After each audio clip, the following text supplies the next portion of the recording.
faire de vous des vases d'honneur, des chrétiens de qualité, des hommes et des femmes épanouis dans tous les domaines de votre vie? Voici l'un des buts que la mission évangélique Vases d'honneur vise. À cet effet, des messages d'édification vous sont proposés afin de vous aider à évoluer dans votre vie et dans votre marche avec Jésus. Notre prière, que la parole de Dieu, source de vie, vous transforme et vous apporte la solution à votre problème.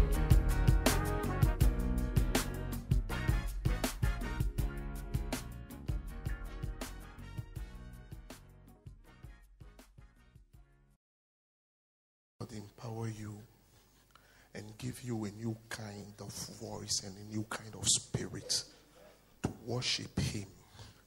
He says in His words, the time has come, and yet He's looking for right worshippers that will worship Him in truth and in spirit.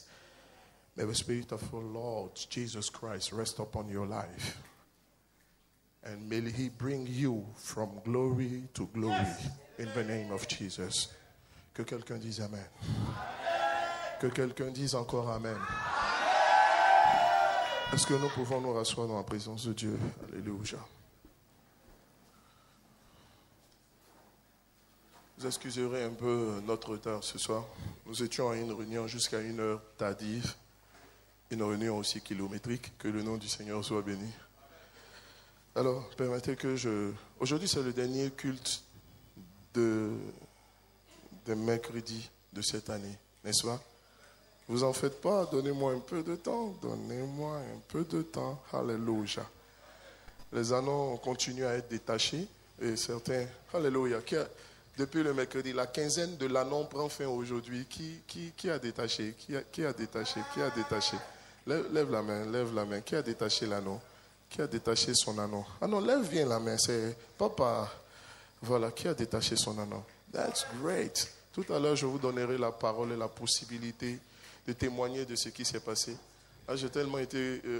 je souriais, parce que lorsque je venais, quelqu'un m'appelait pour dire, Pasteur, I got a visa. Un visa qui est venu 6 mois. In fact, great. Dis à quelqu'un, powerful. Dis-le powerful. Dieu est puissant. Les amis, je vous assure, Dieu est puissant. Dieu est puissant. Et chacune des paroles que nous prononçons sur vos vies ont de l'effet. Si vous êtes en accord avec nous, parce que la source qui te bénit, tu as besoin d'être en harmonie avec la source qui te bénit. C'est comme ça. Je n'ai rien inventé, c'est la parole. Alors nous sommes en train d'enseigner. Je vais aller rapidement, je vais aller rapidement, straight to the point, n'est-ce pas? Et puis je vais dire ce qui me reste à dire en ce qui concerne l'anneau. Amen? Ça peut aller? Alors nous sommes en train de voir comment détacher l'anneau. Comment détacher l'anneau. Qu'est-ce qu'il faut faire pour détacher l'anneau? Nous avons donné comme première clé, nous avons expliqué que votre anneau, la plupart du temps, peut se trouver dans les mains de quelqu'un. Et la seule chose que vous avez besoin de faire, l'anneau est très utile pour vous, mais c'est un plus pour l'autre. Voilà. Il y a des gens qui ont votre anneau, mais qui ne savent pas qu'est-ce qu'ils vont en faire. La seule chose qu'ils attendent, c'est que vous preniez l'anneau. C'est tout. Allez, prenez l'anneau, mettez-les devant les faits accomplis. Vous verrez qu'ils vous béniront. Parce qu'ils cherchaient même quelqu'un à qui remettre cet anneau, qui est tant important pour vous, mais qui est devenu secondaire pour eux. Que quelqu'un dise Amen. La deuxième chose que nous avons dite, c'est que l'anneau se détache aussi à travers, n'est-ce pas, des vœux. Si vous faites un vœu au Seigneur, j'ai précisé, voyez-vous, vous n'avez pas besoin que quelqu'un vienne vous dire, fût-il un homme de Dieu, quel vœu vous devez faire. Le vœu là, il est personnel. C'est l'Esprit de Dieu qui est en vous, qui vous met à cœur à un moment donné de vouloir faire un vœu, un certain vœu au Seigneur. Et les thèmes de ce vœu-là sont propres à vous. Souvenez-vous que la Bible dit en l'Ecclésiaste, chapitre 5, il dit, si vous faites un vœu à l'Éternel, je crois que c'est au chapitre 5, verset 5 aussi, vérifiez pour moi, empressez-vous de l'accomplir, n'est-ce pas? Vous savez, la seule chose qui peut empêcher, n'est-ce pas, le vœu de se réaliser, c'est que Dieu qui vous connaît, sait, s'il sait d'avance que dans votre cœur, vous n'allez pas tenir votre promesse, n'est-ce pas? Le Seigneur ne vous donnera pas. C'est la seule chose qui peut empêcher le vœu qui vient de votre cœur, qui ne vous a pas été suscité par quelqu'un de pouvoir s'accomplir. Que quelqu'un dise Amen. Est-ce qu'on m'entend dans le fond? On m'entend dans le fond? Si on m'entend, vous du fond, signalez-vous que je sache. Si vous qui êtes dans le fond, si vous m'entendez, signalez-vous. Ça va? Faites comme ça, faites comme ça. Bon, levez-vous que je sache. Vous qui êtes du fond, levez-vous. Kind of spirit. Great. Vous pouvez vous rasseoir. Je veux continuer. Je dis aussi que l'annonce se détachait par les offrandes. N'est-ce pas? L'annonce, vous savez, en temps normal, les ânes aiment la carotte. Et Dieu est sensible aux offrandes, je vous dis la vérité. Le Seigneur est sensible aux offrandes. Bien sûr, la première offrande que le Seigneur veut que nous puissions lui offrir, c'est notre vie. N'est-ce pas? Il dit en Romains chapitre 12, verset 2, au verset 1 déjà, il dit, je vous exhorte mes frères par les compassions de Christ à offrir vos corps comme des sacrifices. Donc, vivants, saints et agréables, ce qui sera de votre part un culte raisonnable. Ça veut dire, je vous assure les amis, Dieu est sensible aux offrandes. Prenez la Bible de la Genèse à l'Apocalypse. Vous allez voir que Dieu est sensible aux offrandes. Dieu est sensible. L'Éternel est sensible aux offrandes. L'offrande de nos vies, mais l'offrande aussi de nos moyens. Alléluia. Alors ce soir, je veux aborder les derniers points, n'est-ce pas? Je survolerai, c'est normal, n'est-ce pas? Mais vous comprendrez de toute façon ce que je veux dire. Alors lisons Genèse chapitre 18 du verset 1 au verset 7. Genèse chapitre 18 du verset 1 au verset 7. Genèse donc chapitre 18. Boris, are you ready, son? Go and help me. Boris Amiko, ok. Il va lire un passage, toi tu liras le second passage. Donc, Genèse chapitre 18 du verset 1 au verset 7. Ensuite, mon fils, tu vas prendre 2 Rois chapitre 4 du verset 8 au verset 16. Mais lisons d'abord 2 Rois chapitre 4 du verset 8 au verset 16. Mais allons-y avec Boris. Genèse chapitre 18 du verset 1. Faites attention lorsque à la lecture. Lisons attentivement le passage. Ça donne. Éternel. Vas-y. L'Éternel lui apparut parmi les chênes de Mamré. Alors, l'Éternel lui apparut parmi les chênes de Mamré. Amen. Voilà. Comme il était assis à l'entrée de sa tente pendant la chaleur du jour. Pendant la chaleur du jour. Répétez avec moi. Pendant la. Voilà. Il leva les yeux. Il leva les yeux et vit. 3 hommes étaient debout près de lui. 3 hommes étaient debout. Les amis, quand vous lisez ce passage, vous avez l'impression au verset 1 que Dieu s'était au préalable révélé à lui. N'est-ce pas? Vous avez l'impression que le texte nous dit que Dieu s'est révélé à Abraham. Et quand Dieu a fini de se révéler à Abraham, ensuite Abraham a vu 3 personnes. Lisez bien. Et puis lisez la suite. Vous allez vous rendre compte qu'en fait, c'est comme si le verset 1 résume toute l'histoire qui va se passer par la suite. Amen. Il y a un autre passage aussi dans Genèse chapitre 3, n'est-ce pas, à partir du verset 1, lors de la création de l'homme, qui vous dit la même chose. On vous explique, on vous dit qu'est-ce qui s'est passé lorsque Dieu créait l'homme, et puis par la suite du récit va donner l'explication, c'est-à-dire comment Dieu est passé pour effectivement créer l'homme. C'est la même chose dans ce passage. On dit Dieu apparaît à Abraham près des chênes de Mamré, n'est-ce pas? Et puis, à un moment donné, Abraham voit 3 personnes qui s'avancent. Mais en fait, j'ai une bonne nouvelle à vous dire. Parmi les 3 personnes, le Seigneur était l'une de ces personnes. Le Seigneur était l'une de ces personnes. Une seule personne. Lis la suite et qu'on voit. Vas-y. Il courut au-devant d'eux, depuis l'entrée de sa tente, et se prosterna en terre. Et il dit, Seigneur. Chut. Seigneur, continue. Si j'ai trouvé grâce à tes yeux. Il aurait dit, si j'ai trouvé grâce à vos yeux. Écoutez, 3 personnes viennent vers moi, tu te prosternes, et puis tu dis Seigneur. Quand vous lisez dans votre Bible, c'est Seigneur au singulier, n'est-ce pas? Ça veut dire que c'est une seule personne. Il dit Seigneur, si j'ai trouvé grâce. Il s'est prosterné devant qui? Il s'est prosterné devant les 3 hommes, les amis. Attends, toi tu te prosternes devant des gens. Normalement, si tu te prosternes devant des gens, c'est à ces gens-là que tu dois parler. Tu t'en vas parler à quel Seigneur encore? Ça veut dire que le Seigneur dont il parle était parmi l'une de ces 3 personnes. Les amis, je tiens à vous dire une grande vérité. Vous ne savez pas quand est-ce que Dieu va vous visiter. Oh, Dieu nous visite tous les jours. Écoutez-moi bien. Dieu nous visite tous les jours. Le Seigneur nous visite tous les jours. Malheureusement, vous ne discernez pas, je ne discerne pas le jour de notre visitation. Continue. Ne passe point, je te prie, loin de ton Comment serviteur. ne passe point? Ils sont trois. Dites ne passez point. Ne passez point. Il dit ne passe pas. Ça veut dire que les deux autres ne l'intéressaient pas. Il avait affaire à une seule personne parmi les trois. Et cette personne-là, c'était le Seigneur. Les amis, je vous assure qu'au moment où Abraham disait toutes ces paroles, vous savez, le mot Seigneur, là, à cette époque, c'était un terme qu'on utilisait en signe d'humilité. Donc, ça ne veut pas forcément dire Dieu. Il faut le savoir. Sarah dit à Abraham, mon Seigneur, pas parce qu'elle le prenait pour Dieu.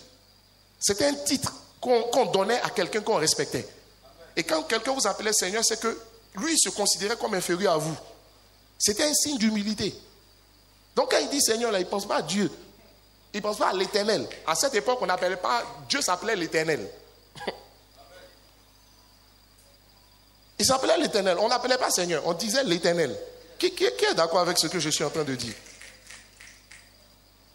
Ça veut dire que Abraham faisait quelque chose, il ne savait pas qu'est-ce qu'il faisait. Mais il était poussé à faire ce qu'il faisait.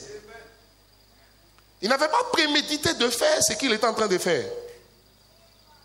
Il n'avait pas reçu une révélation lui disant fais ceci ou fais cela. Mais lui-même dans son cœur, pas par révélation, mais par inspiration. Ça veut dire que tu es là puis tu es inspiré, tu as envie de faire quelque chose. Mais la Bible me dit que c'est Dieu qui crée en moi le vouloir et le faire. Ça veut dire que quand j'ai envie de faire des choses que je n'ai pas calculées, quand j'ai envie de faire des choses que je n'ai pas préméditées, je dois savoir que ma vie étant conduite par le Seigneur, c'est l'Esprit de Dieu qui me pousse à faire la chose. Que quelqu'un dise Amen s'il comprend ce que je suis en train de dire. Let's go. Permettez qu'on apporte un peu d'eau. Maintenant, il dit permettez. Il aurait dû continuer dans sa logique pour dire permet. Continue. Pour vous laver les pieds et reposez-vous sous ce table. Regardez, il faisait chaud. Donc les gens avaient soif. Ils avaient chaud. Ils avaient faim. Quand les gens passaient là, ils n'ont pas dit à Abraham on a faim. Ils n'ont pas dit à Abraham on a chaud. Il y a des choses que Dieu n'a pas besoin de te dire. Si tu veux voir là, tu vas voir. Les amis, quand vous cherchez à détacher l'anneau, sachez observer ce qui se passe autour de vous. Si vous pensez que Dieu va se révéler à vous, ça se fait, mais c'est très rarement. Si c'est pour détacher l'anneau, je peux vous assurer que ce sera très rare que Dieu se révèle à vous. C'est-à-dire, et puis vous donner une révélation pour dire, mon fils, fais ceci ou fais cela. Non. C'est plutôt le résultat d'un besoin que vous avez identifié. Le besoin n'est pas exprimé. On ne vous a rien demandé. Et on ne vous demandera rien aussi. On ne vous a rien demandé. Mais toi-même, quand tu vois qu'il fait chaud, que tu vois les gens passer, tu sens qu'ils doivent avoir soif. Ton incapacité à discerner clairement les besoins qui sont là. Il faut savoir que ça risque de te priver de beaucoup de bénédictions que Dieu veut te donner. Ce passage n'a pas dit que tu es venu dire à Abraham, regarde Abraham, je veux te bénir. Tu as un anon qui s'appelle un enfant qui est attaché. Tu as besoin d'avoir un enfant. Donc tu vois, comme tu as besoin d'avoir un enfant, je fais venir 3 gars. Quand tu vas voir les 3 gars, il n'a pas eu un songe. Il dit quand les 3 gars vont venir, toi demande-leur à leur donner à manger. Demande-leur à leur donner à boire. Demande-leur de s'asseoir sous l'arbre, n'est-ce pas, à l'ombre. Il n'a pas dit ça. Dieu ne lui a pas dit, c'est puis Dieu ne te dira pas ça. Pas qu'il ne peut pas le dire, mais ça ne marche pas comme ça. La Bible dit certains pour avoir exercé l'hospitalité, on fait quoi? On a hébergé des anges. Les anges, ils ont cessé d'avoir des ailes. Ils ont des pieds, ils ont des yeux. Et puis quand ils s'habillent bien comme moi. Oh my God. Alléluia. C'est qu'est-ce qui passe? Si tu veux voir qu'ils ont des besoins, toi-même, propose-toi pour les besoins que toi tu vois qu'ils doivent avoir, qu'ils n'ont pas exprimé. Quel que soit le rang d'une personne, la personne a forcément besoin de quelque chose. Quand tu vois quelqu'un qui fait une panne dans une rue, la roue est crevée, tu n'as pas besoin que la personne t'appelle pour que tu saches qu'elle a besoin qu'on l'aide à dépanner. En cas, tu dis quoi? Tu vois pas? Quand quelqu'un est en train de charger un bagage qui le charge, comment tu vois que ça dépasse ses forces? Peut-être que tu n'as pas envie de faire, et on ne va rien te faire aussi. Mais sinon, si tu veux regarder, tu sais que ce gars, il a besoin d'aide. Continue. J'irai prendre un morceau de pain pour fortifier votre cœur. Abraham a dû forcer dans eux. Il dit, attendez. Les gens ont dit, nous on est pressés. Il dit, attendez. Vous ne pouvez pas partir comme ça. On dit, il est pressant de s'arrêter. Il a forcé dans eux. La bénédiction qui permet de détacher l'anneau là, elle se force. Continue. Continue, Boris. Continue. Après quoi, vous continuerez votre route. Car c'est pour cela que vous passez près de votre serviteur. Hey. Il dit, si Dieu a permis que vous passiez là où je me trouvais, alors que je n'ai pas prévu de vous voir. Quand je me levais le matin, je n'avais pas prévu de te rencontrer. Mais la façon dont je vous ai rencontré, puis il y a quelque chose qui se passe en moi. Je ne peux pas vous laisser partir. Moi, je ne peux pas vous laisser partir. Ah, les amis, dites ça bien. Je ne peux pas vous laisser partir. C'est comme un matin, je suis chez moi, je finis, je rentre à midi, vers 14h, et puis on m'appelle, la femme m'appelle, elle me dit, telle personne vient nous visiter. J'ai dit, hey, c'était pas prévu. Quand la personne est venue, je sais que la personne, dis avec moi, c'est une mère. Dis avec moi, c'est une mère. Si on dit c'est un père, c'est une mère. Dis avec moi, c'est une mère. Dis ça bien, pardon. Quoi? Dans mes calculs, je ne devais pas te voir aujourd'hui. J'arrive, on me dit tu es là. On me dit tu passes. Dans ma tête, j'ai dit hey, je ne vais pas la laisser partir. Elle est venue, elle venait de loin de la Riviera, loin là-bas. Quand elle a fini comme ça, au moment de partir, j'ai dit, je lui tends une enveloppe. Ce n'était pas prévu, mon frère. Je lui tends une enveloppe. J'ai dit non, permets que tu puisses prendre cela. Parce que ta présence chez moi, là, j'estime que c'est un honneur que tu me fais de rentrer chez moi. Et de la façon dont tu es rentré chez moi comme ça, tu ne peux pas partir aussi comme tu es venu. Je ne t'ai pas appelé. Mais je crois que c'est parce que Dieu veut me donner quelque chose à travers toi qui t'a emmené chez moi. Dieu voulait donner un enfant à Abraham à travers ses hommes. C'est pourquoi il a mis ces personnes-là sur le chemin d'Abraham. C'était à Abraham de savoir qu'il ne pouvait pas les laisser partir comme ça. Carburant que je donnais là, c'était 50 000. Correct. In fact, si je... L'année dernière, cette année qui est en train de se terminer, je fais un constat. Le 1er, le 2, le 3 de chaque mois, je recevais chacun de ces jours-là une offrande de différentes personnes. Amen.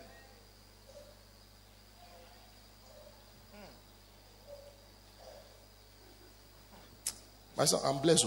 Yes, now. Papa. Et ce qui m'a marqué, la personne, pendant que je lui tendais l'enveloppe, quand elle est arrivée, elle m'a appelé, elle dit, mais pas ça, je pensais que c'était 10 000, 20 000 que tu m'as donné pour prendre carburant. Elle dit, mais le carburant, ça ne coûte pas cette somme-là. J'ai dit exactement, c'est cette réaction-là qui est dans mon cœur. Je voulais que tu aies, quand tu allais t'arrêter et que tu allais penser à moi. Regardez, on dit, lis ce qu'Abraham allait prendre. Lis, Boris. Abraham alla promptement dans sa tente vers Sarah. Oui. Et il dit, vite. Il dit, femme.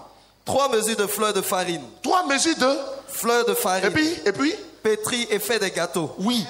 Et Abraham courut à son troupeau, prit un veau tendre et bon. Oui. Dans ma version contemporaine, on dit qu'il a pris 22 litres.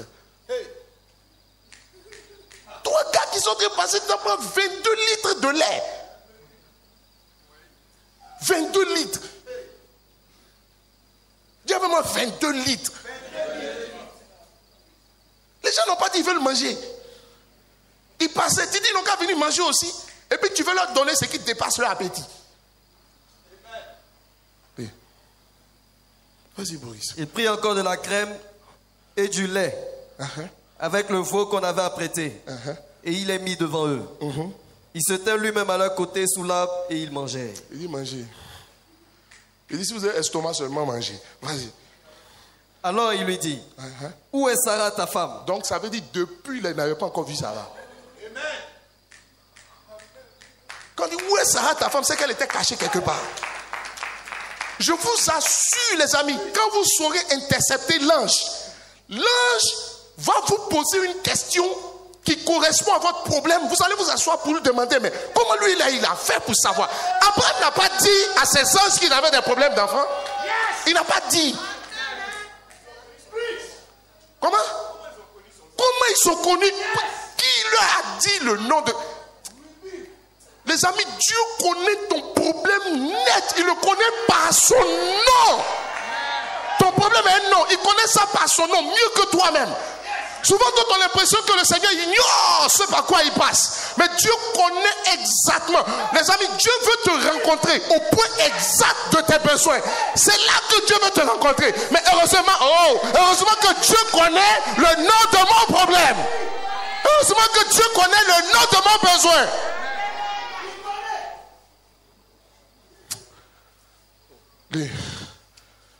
Donc depuis là, Sarah était cachée. Il répondit, elle est là, dans la tente. Il dit, elle est là. L'un d'entre eux dit, je reviendrai vers toi à cette même époque. Regardez, l'un d'entre eux dit, c'est le Seigneur qui était parmi eux là.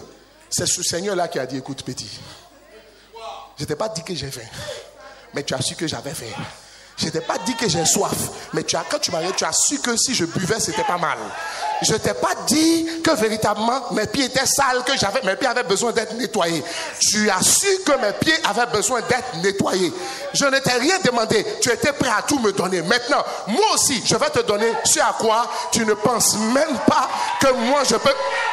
Oh! Il faut. Lis. Sarah, ta femme, aura un fils.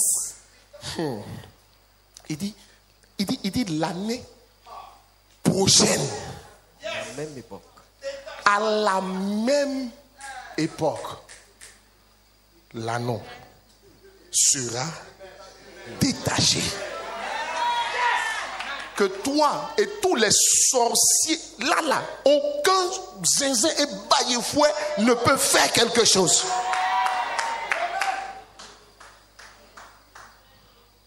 Qui dit amen? Oh, qui dit amen?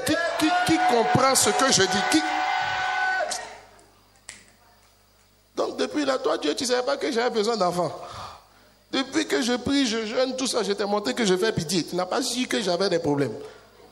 Mais il a fallu que j'intervienne là où tu ne me l'as pas demandé. Il a fallu... Une chose s'est passée dans cette église, c'est le mercredi dernier. J'ai regardé, les amis... Il y a des choses que la décence m'interdit de vous dire. Mais les amis, Dieu nous bénit. Tu n'as pas idée. J'étais là récemment, quelqu'un m'a dit, il dit, pasteur, si tu vas te reposer, il demande, mais où tu vas aller te reposer? J'ai dit, mais moi j'aime le Maroc. Il dit, bon, faut partir. Il m'a dit, quand tu es prêt, moi je suis prêt.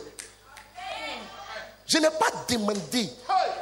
Mais c'est alors que je vais comprendre que cette personne, depuis longtemps, la femme de ce monsieur me dit que ça fait longtemps que mon mari cherche comment il va faire pour t'honorer. Oh, moi, dans mon cœur.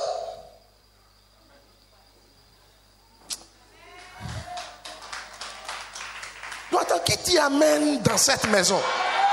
Attends, qui dit amen dans cette maison? Ça même sérieux, le mercredi dernier, je regarde et puis Dieu me dit, telle personne va préparer un repas. Il dit, telle personne va préparer un repas. Mange le repas. Yes. Maman, il ne mange pas comme ça aussi. Hein. Et je viens, je regarde, et puis la personne sent que, on dirait que Dieu lui a dit, c'est pas Dieu. Attends, quand tu vois, attends, le gars, il est fat. La sœur, je ne sais pas trop comment. Bon, la soeur sent qu'elle doit préparer un repas. Je n'ai pas de préparer le repas pour envoyer. Elle sent qu'elle doit préparer un repas pour venir. Puis moi, je savais qu'elle devait préparer un repas pour venir. La soeur prépare le repas, elle envoie. Maintenant, le truc, c'est qu'elle est dans un business. Elle est dans un business de poisson. Le business de poisson, on lui a livré plus que ce qu'il ne fallait. Donc, elle risquait de voir son investissement. Comment elle va faire pour écouler cela? Les amis, je vous assure, la personne qui devait l'aider à écouler le poisson l'a appelé pour lui dire la quantité que tu m'envoies, je ne peux pas vendre. Donc, il faut venir prendre la différence. Sinon, les poissons vont s'écarter dans ma main. J'ai pris le repas. J'ai pris, je me suis assis, j'ai donné des instructions fermes à ma maison. J'ai dit, personne ne mange ce repas. C'est un repas d'alliance. Je me suis assis, même précieux, j'ai dit, tu ne touches pas à ce repas. J'ai pris, j'ai mangé, je vous assure. Ça s'est passé le mercredi. Le vendredi, la personne m'appelle, dit, pasteur, où tu es? Je veux te faire une offrande. J'ai dit, mais pourquoi? La personne vient et elle m'explique maintenant combien de fois sa soeur qui lui a dit le poisson là, qu'elle ne pourrait pas écouler. Sa même soeur l'appelle pour lui dire, en fait, j'ai pu vendre tout. Mais est-ce que tu n'en as pas encore pour apporter?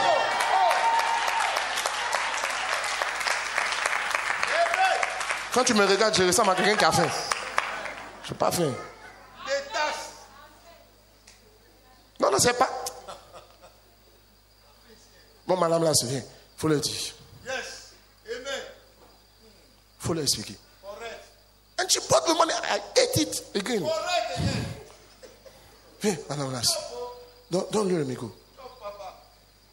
Speak. Il faut le dire. Je vends du poisson frais comme apport d'Assini. Et donc, on a apporté le mercredi juste au moment où je devais venir au culte. Au moment où tu devais venir au culte. Dis avec moi, au moment où. C'était assez de poissons. Et dedans, il y a un genre de poisson qui est vraiment rare. Ça s'appelle comment? C'est quoi, la baleine? Non. Ça s'appelle comment? Je ne connais pas le... Tu ne connais pas le nom du poisson là? Voilà, le poisson là en question. Vas-y. Donc, on n'en trouve pas. Et même quand on en trouve, c'est très cher. C'est très cher. Donc, j'ai enlevé ce poisson. Puis je dis, bon... Oh, moi, c'est ce poisson très cher là que je voulais manger. J'ai fait un repas pour Daisy. Et donc, je suis venue au culte. Après le culte, elle avait ça dans son cœur qu'elle devait faire. Quand elle est venue, je lui ai dit, mais toi, tu dois envoyer un repas. Sinon, je ne parle pas comme ça aussi à tout le monde. Hein. Mais j'ai dit, mais c'est ça, non? Je t'ai dit, c'était à la porte ici. J'ai dit, mais toi, tu dois m'apporter un repas. Dans ma carrière de pasteur, j'ai l'impression, c'est la seule souvenance que j'ai. Mais Dieu savait ce qui arrivait devant. Les amis, le hasard n'existe pas dans la vie des enfants de Dieu. Ne croyez jamais au hasard. Je ne suis pas, et toi tu n'es pas le produit d'un hasard. Qui t'a dit que ta vie se passe comme ça? Tout ce qui arrive a un pourquoi. Toutes les rencontres inopinées que tu fais aussi ont un pourquoi. Il y a des gens que tu rencontres qui te disent rien. Il y a d'autres aussi quand tu rencontres, tu as envie de t'arrêter. Arrête-toi! Vas-y. Et donc, quand il m'a dit, je dis, mais Daddy, j'ai eu la même idée aussi. Il y a des choses comme ça. Vas-y. Effectivement, je dois faire un repas pour toi. Donc, et puis tu as amené. J'ai fait le repas, je suis venue, je lui ai apporté ça. Juste avant que je vienne, ma soeur qui m'aide à vendre le poisson m'appelle, me dit, écoute Sylvie, le poisson c'est trop. Que ça, on va écouler ça comment? Et puis tu m'envoies ça tardivement. Je dis, bon, moi je suis en train de préparer le repas du pasteur. Le Seigneur va gérer ça. Et elle est en train de préparer le repas du pasteur. Le Seigneur va gérer. Dis avec moi, le Seigneur va gérer. Les amis, si quelque chose te dépasse, que tu as pris ta tête, tu ne sais pas comment tu as fait pour résoudre, dis une seule chose. Le Seigneur va gérer. Mais je vous assure, il gère toujours. Vas-y. Et donc, je suis partie. Dès que je suis revenue de chez le pasteur, elle m'appelle à minuit. Dès que aussi tu as amené la nourriture que je devais manger le jour, là. I'm telling you, good food. Je dis, donc on met ça de côté. Parce que ce repas-là, dis avec moi ce repas-là. En fait, si j'avais mangé ça le lendemain, ce n'est pas la même chose. Mais bizarrement aussi, j'avais déjà commandé une nourriture à la maison. C'est cette nourriture aussi on envoie. J'ai dit non, je ne mange pas ça. C'est ça là que je vais manger. Ce n'est pas révélation. Mon cœur, je sens une envie particulière qui se porte plus sur telle chose plutôt que sur telle autre. Vous voulez que je fasse quoi? I go chop and I chop it. Dis. Et donc elle m'appelle à minuit, aux environs de minuit. Elle l'appelle à minuit, après que j'ai mangé. Elle me dit, Sylvie, le poisson, j'ai fini de le vendre. Le poisson qu'on t'a dit, il faut venir prendre le reste. On dit, on a fini de vendre. Et puis elle demande encore s'il n'y en a pas encore. Elle me demande, il y en a quoi à la maison? Il n'y a plus à la maison? Il n'y a plus à la maison. Mais il faut donner le micro à Boris. C'est peut-être des détails. Si je veux m'asseoir ici pour rendre tout...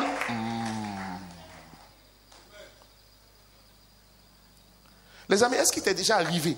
Pas que tu as reçu une révélation. Tu vois quelqu'un puis tu as envie de t'arrêter. Tu as envie de faire un peu plus attention.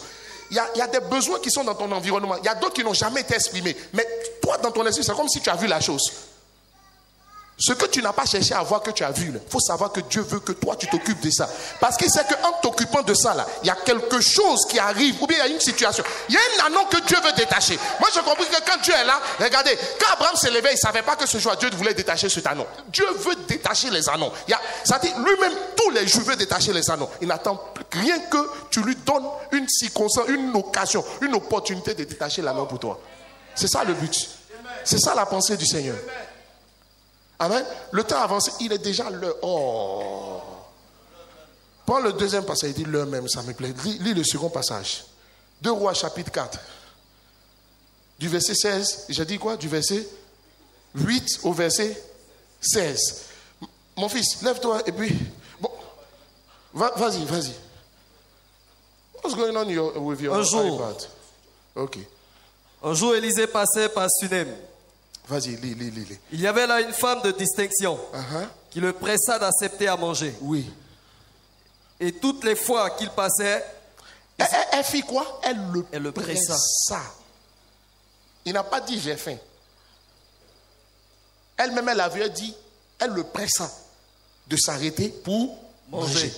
Et non seulement, elle va lui donner à manger, mais la Bible va dire dans la suite du passage, qu'elle va dire à son mari, ce monsieur-là, tous les jours où il va venir dans cette ville, on va réserver une chambre dans notre maison pour que lui dorme là-bas.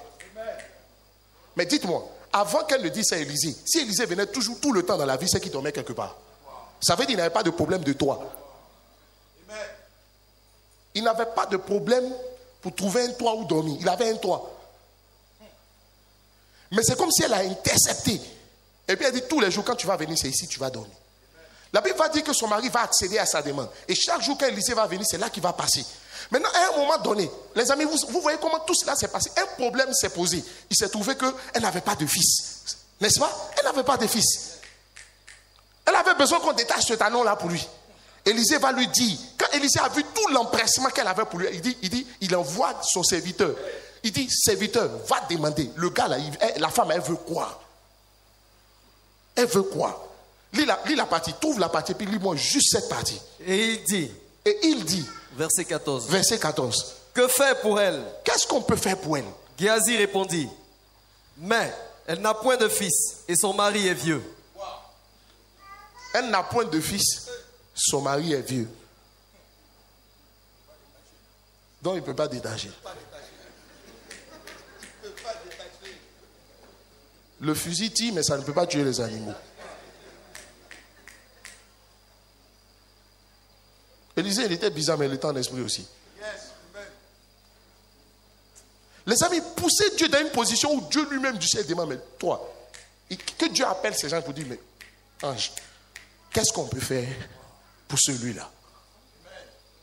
Il y a des gens qui, à cause de leur empressement dans certaines choses, des besoins non exprimés, qu'eux ils identifient, et dans la persévérance, elle n'a pas reçu Élisée qu'un seul jour. Tous les jours, quand il passait là. Le bien là, c'est quand tu ne te lasses pas de faire ce qui est bien là. C'est en ce moment-là aussi que Dieu bénit. Si tu penses que tu as fait ça une fois en passant, et puis Dieu va changer, tu vas être déçu. Et puis c'est les mêmes gens qui vont dire, j'ai fait, je n'ai rien vu. Mais c'est dans la durée que Dieu regarde. Et puis Dieu dit, moi, écoute, il y a des gens à cause de vous, le ciel, Dieu convoque des réunions au ciel. Le ciel ne se réunit pas comme ça. Dieu convoque des réunions, on dit, bon, il réunit tout ça. Il dit, bon, lui là, on va faire quoi pour lui? C'est pas toi. Hein.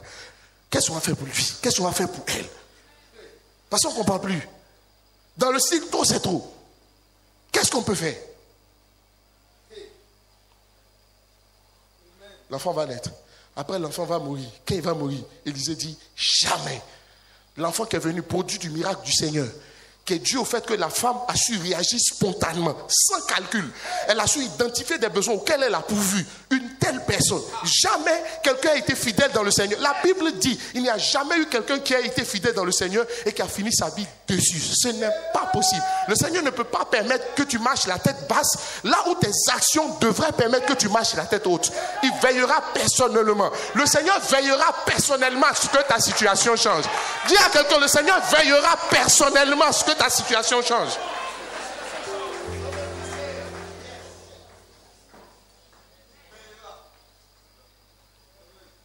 L'enfant est mort, il est un vrai enfant. Parlant sans article. Il se couche sur lui, soit dit en passant. Je connais quelqu'un qui voulait coucher une soeur, il dit, il prêche. Il dit, tu as vu Élisée se coucher sur l'enfant quand l'enfant est mort. Je vais me coucher sur toi comme ça aussi, tous les démons qui sont en toi vont partir. Abidjan ici. Elle est dans l'église ici. Heureusement qu'elle a couru. Il y a des sagesses que Dieu vous donne. Ne prenez pas pour vous amuser. Je ne vais pas te dire quelle sagesse elle a eue.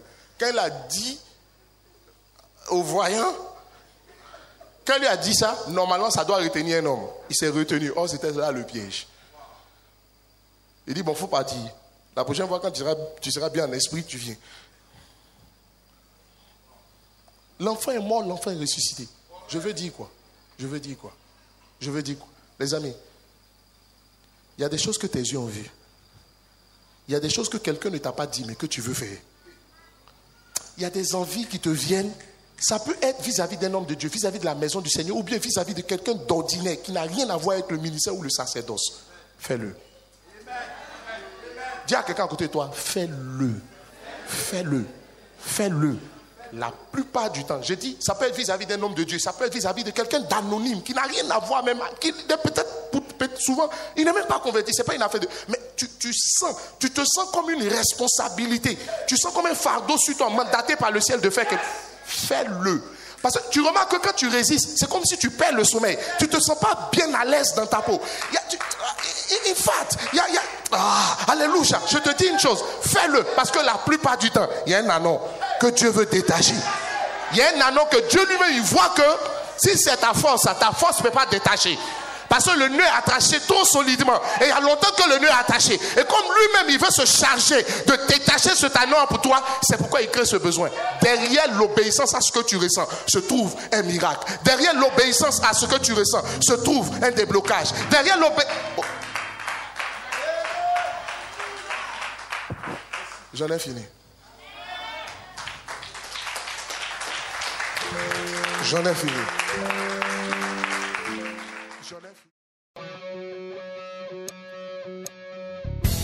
Si ce message vous a édifié, procurez-vous d'autres messages sur des thèmes tout aussi enrichissants. Au revoir et à un autre message.